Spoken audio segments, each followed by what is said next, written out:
नमस्कार, मी डॉक्टर प्रवीण ससाने, स्त्रीरोग तज्ञ, वीरा मेडिसिटी हॉस्पिटल, जालना। आज आपण जाणून घेऊयात हेल्प सिंड्रोम बद्दल। हेल्प सिंड्रोम नेमका काय आहे? हेल्प सिंड्रोम हा गर्भावस्थेतील एक गंभीर असा आजार असून प्रामुख्याने तो प्रीक्लॅम्शियाशी संबंधित असतो। हेल्पचा अर्थ काय आहे? HELLP। H म्हणजेच हिमोलिसिस, लाल रक्तपेशीचा नाश होतो।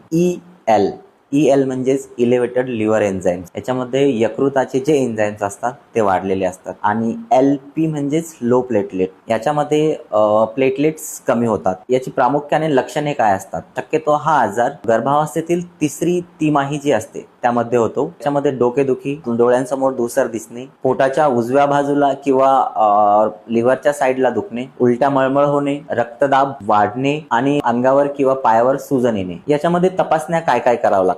तर तपासण्या सुरुवातीला नॉर्मली CBC करावं लागते, त्यानंतर LFT म्हणजेच लिव्हर फंक्शन टेस्ट करावं लागते, त्यानंतर किडनी फंक्शन टेस्ट करावं लागते आणि कोॲग्युलेशन प्रोफाईल करावं लागते। याच्यामध्ये गुंतागुंत काय असते?